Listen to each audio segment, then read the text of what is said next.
guys, Marvel Fan 45 here, and I'm sorry I haven't been reviewing a lot recently.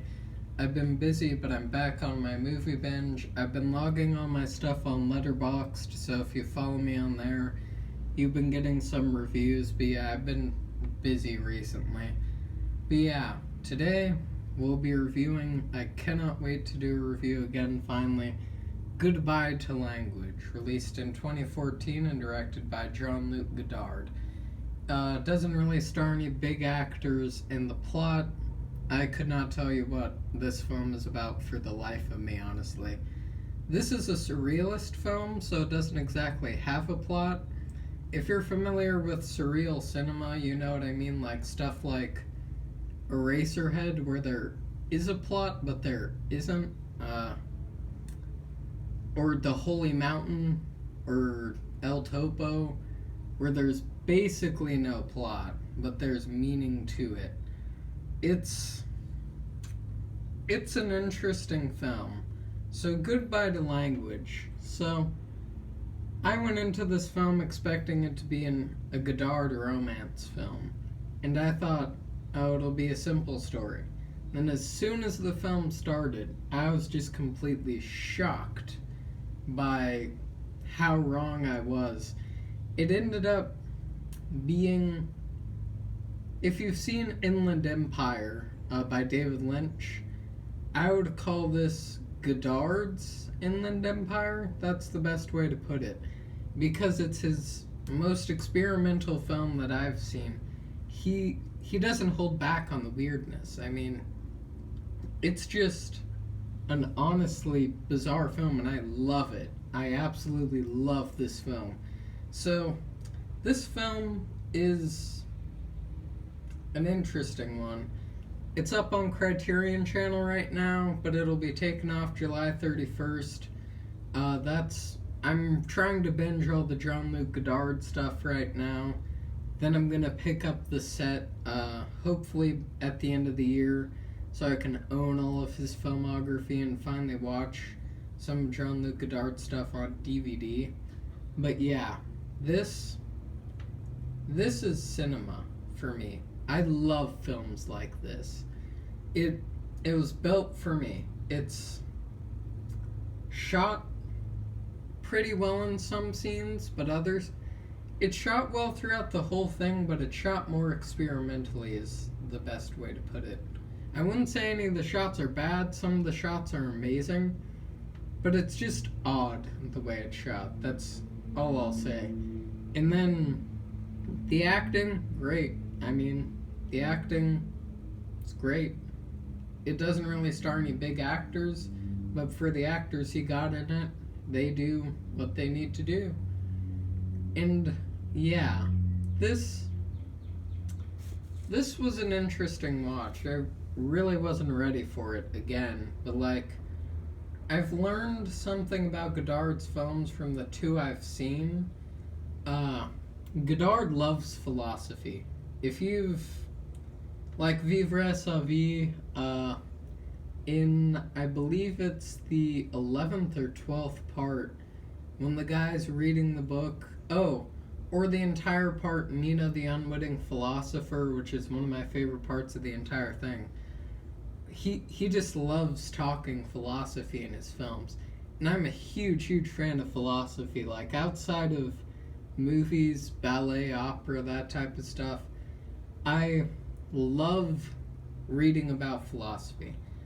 This film, he mentions Plato, Aristotle, Machiavelli, like three of the greats. I mean, Machiavelli wrote The Prince. If you've read that book, you know how good of a writer Machiavelli was. Like, in terms of writing, Machiavelli is up there with some of the best. And then Plato and Aristotle are both mentioned as well. And actually, if you haven't read any Plato, this is an odd tangent, but I'd recommend you go read Allegory of the Caves. Chances are you've already heard of it or know what it's about. But Allegory of the Caves, I would recommend you check that out.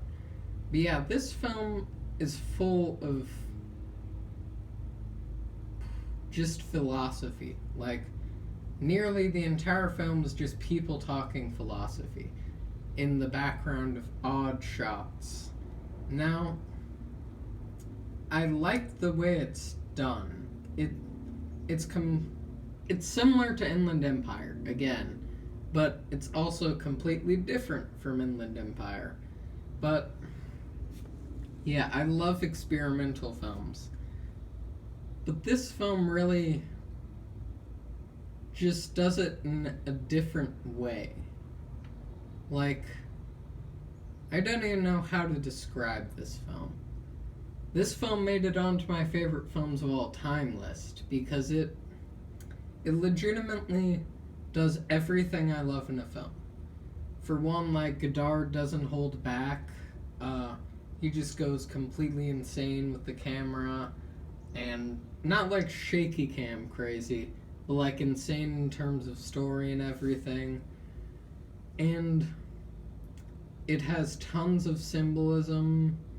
The symbolism is interesting as well. It's gonna require multiple rewatches because it's one of those films, again, like Inland Empire, which I need to give a rewatch because it could easily make it into my favorite films as well.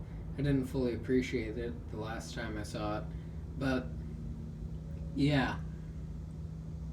Goodbye to language. I don't know if I could recommend this to anyone. If you're a fan of Lynch or Jodorowsky or what's another great surrealist director? Can't think of any more. Ken Russell. I started watching The Devils recently. I didn't get to finishing it. I'm gonna finish it soon. The Devils was... Whoa. The Devils is another review. But, yeah. If you like surreal, artsy, confusing, philosophical films, I would recommend this. But if you're really not into experimental cinema, David Lynch or Jodorowsky or anyone like that, if you like movies with plots, basically, I would not recommend it. Because this movie has a plot, but it doesn't have a plot. I would read the Letterboxd description again. It's an odd film, and I love it. It did make my favorite films list again. I'm up to 18 currently, films that I consider my favorites of all time.